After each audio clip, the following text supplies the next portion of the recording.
Breaking news here in batshit bonkers Britain, where Boris Johnson has come out swinging. He says that Keir Starmer is a ball-munching, manacled gimp of the EU, and he's quite right, of course. Keir Starmer has now given away our fisheries. For 12 years, the French can continue to invade our shores and plunder our fish. So that's the farmers he's sold out to solar, the fisheries he's given away to the French, and indeed our private rental market, which he's given over to his pet illegals that he hopes will vote Labour in the future. The political ground in the United Kingdom is shaking. Keir Starmer, the man who was meant to be the next Prime Minister, is in the middle of a major crisis. What started as whispers and small troubles has exploded into a full-blown political nightmare. It's a crisis that has left the UK in chaos. But the real story of how we got here will shock you. For months, Starmer has tried to present himself as a calm, serious leader. He was the political equivalent of a warm cup of milk, safe, plain, and inoffensive. He aimed to be the opposite of everything the public disliked about previous leaders. But his plan was always based on one simple idea, that he could be so boring and so careful that no one would notice his flaws. He thought that if he just stood still long enough, the other side would fall apart. He wasn't wrong, but he also wasn't prepared for what came next. The trouble started with a series of strange, almost unbelievable events. First, there was the story about the Ukrainian individual arrested for a firebomb attack on Starmer's home. The news reports were bizarre, and the details were even stranger, painting a picture of something that felt more like a wild story from a spy movie than real life. The accused, described as a rent boy, was due to appear in court, but the whole thing just added to a growing sense of confusion and a feeling that something wasn't right at the very top of British politics. Was this a personal attack? Was it a political one? What was going on? Now, police have also,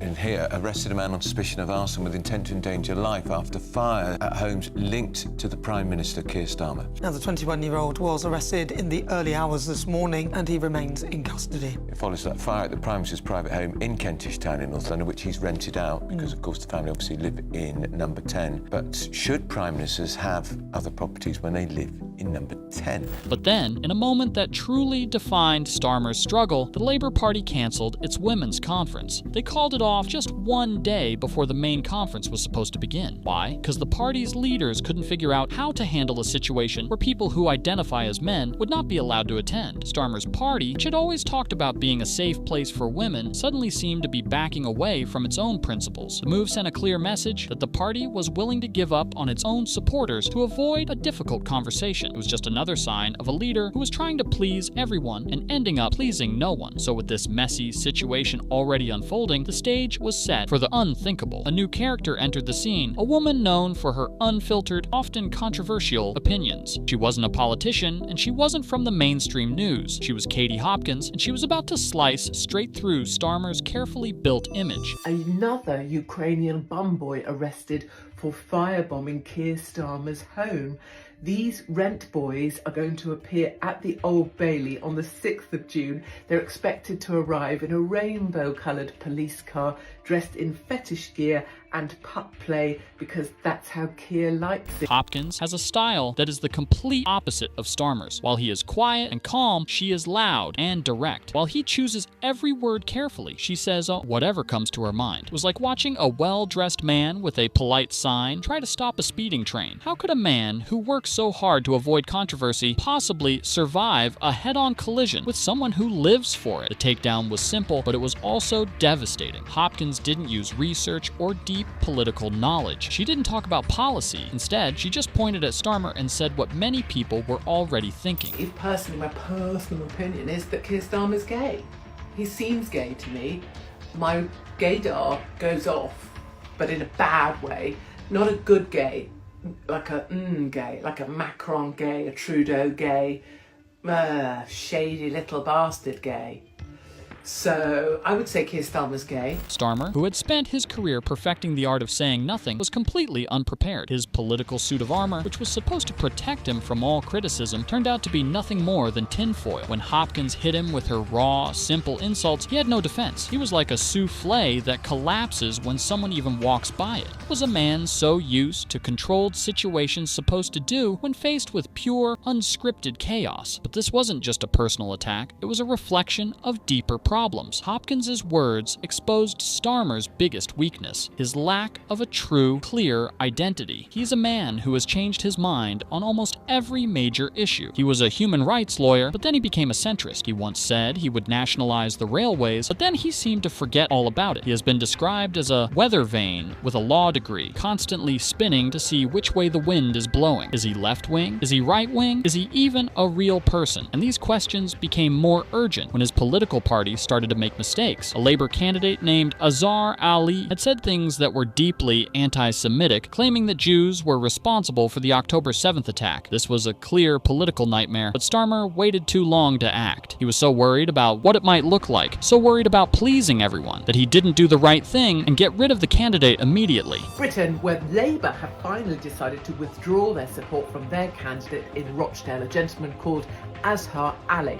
He was saying things that were frightfully popular with the Muslim massive up there and the Palestinian, pro-Palestinian mob he represents. Things like Jews were responsible for October the 9th and other wildly anti-Semitic stuff. He would have got elected for sure, but finally Keir Starmer thinks it might not do the PR of the Labour Party too much good, so they've pulled their support. This hesitation, this fear of making a decision, only proved Hopkins's point. He was not a leader, he was a man frozen by fear. But then the issues just kept piling up. Starmer had broken lockdown rules, he had made promises about pensions and tax that he seemed to have forgotten about. He even announced that he would raise council tax by 10%. With every new failure, every new lie, every new example of being two-faced, his credibility slipped away. He was a man who had become a blank spreadsheet, a politician with no real content. How could he possibly lead a country when he couldn't even manage his own party? The British public watched as this all happened. They saw a government that was failing them and a man in the opposition who couldn't seem to stand up for anything. They were feeling the pain of the cost of living crisis, of rising prices, and of an economy that was getting worse. The public was hungry for a real solution, a real plan, a real leader. But what they got was a man who seemed to have no plan at all. And this brings us to Starmer's biggest failure, his attitude towards immigration.